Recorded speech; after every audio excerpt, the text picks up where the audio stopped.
লালমনিরহাটের পাটগ্রাম উপজেলায় পুকুরে গোসল করতে নেমে দুই সহোদরের মৃত্যুর খবর পাওয়া গিয়েছে। বৃহস্পতিবার দুপুরে উপজেলার কুচলিবাড়ি ইউনিয়নের কুচলিবাড়ি গ্রামে এ ঘটনাটি ঘটে বলে জানান পাটগ্রাম থানার এসআই কাউসার আলম। নিহত মিলন রহমান বয়স 12 বছর এবং মুজাহিদ রহমান বয়স 8 বছর ওই গ্রামের রবিউল ইসলামের ছেলে। মিলন কুচলিবাড়ি সরকারি প্রাথমিক বিদ্যালয়ের চতুর্থ ও মুজাহিদ একই বিদ্যালয়ের দ্বিতীয় শ্রেণীর ছাত্র ছিল।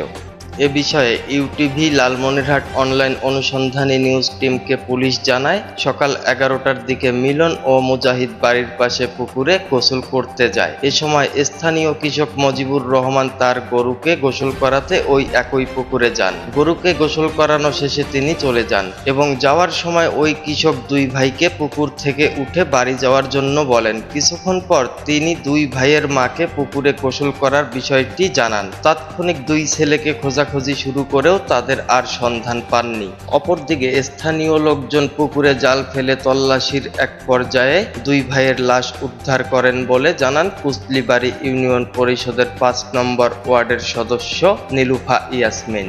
পরিবারের অজান্তে ওই দুই ভাই পুকুরে গোসলের এক পর্যায়ে তলিয়ে যায় বলেও জানান তিনি।